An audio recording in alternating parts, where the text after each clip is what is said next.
Want a day trip with a difference? If you think Singapore has nothing but man-made structures and just a tiny place, this video will make you think again. Next to a flashy Singapore is a natural island. Wild and extremely beautiful, it's Pulau Ubin. In this video, we will guide you how to get to Pulau Ubin. Wherever you're coming from, make your way to Changi village. Transportation in Singapore is very reliable and we enjoyed the bus ride from Central to Changi village. Recommended to start early morning. Firstly, we had breakfast at Changi Village Hawker Centre. As always, the food is yum. Cash is king in Pulau Ubin because there's no ATM and nobody accepts credit card, debit card or Apple Pay. There are ATMs at Changi Village where you can withdraw money. From there, make your way to Changi Point Ferry Terminal. We will leave the ad in the description box below.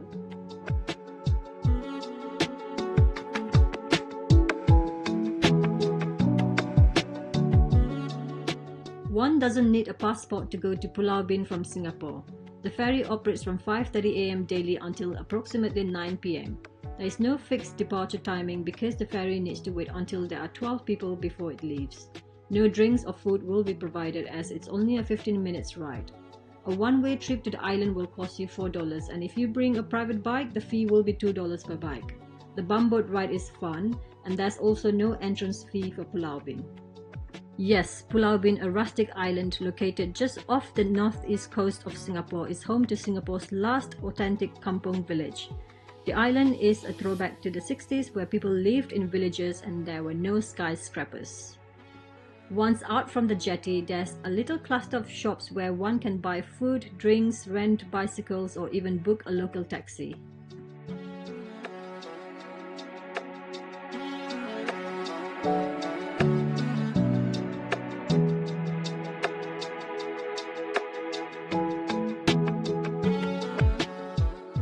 The island's name means Granite Island.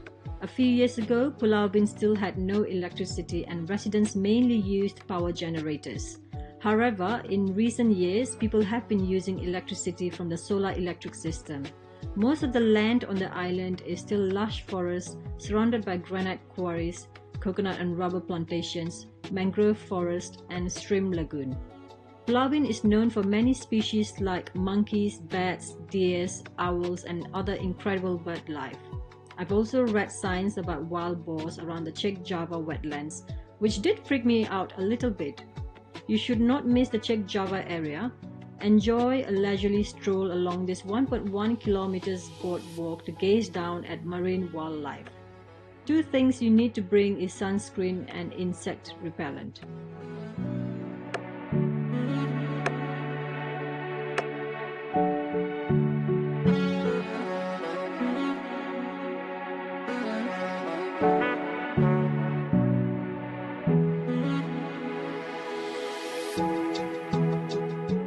Climb 120 steps up the Jejawi Tower at Chek Java and take in the panoramic view of the island's lush tree canopy.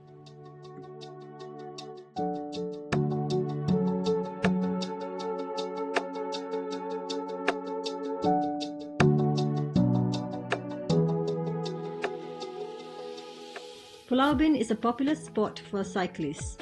There's plenty to explore with different kinds of paths for various abilities. What also makes the island ideal to explore on a bicycle is the lack of vehicles on the road.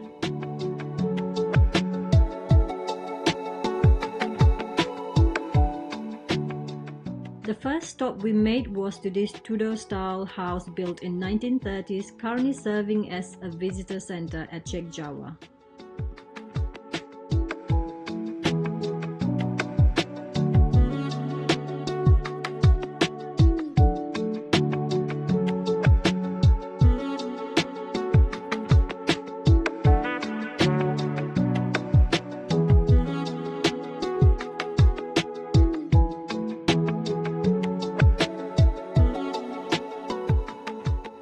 A popular one that most come to visit is the German Girl's Shrine on the southern coast. It's dedicated to an 18-year-old German girl who was believed to have fallen off a cliff to her death while trying to escape from the British military during the World War I in the 1910s.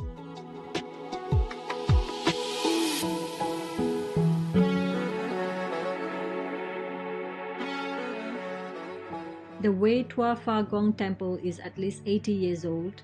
Inside the main temple, decorated with prayer flags, there are multiple shrines dedicated to different gods like Bekukong hillside spirits, Hindu gods and Buddha.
No pain, no gain. Next, at 74 meters high, is Paka Hill, the highest peak of Pulau Ubin.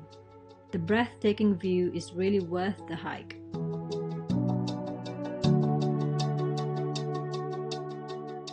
That's Kitam Quarry in the background. The last quarry closed in May 1999. Now Kitam Quarry is a tranquil reservoir. Here all of us were trying to show off our cycling skills.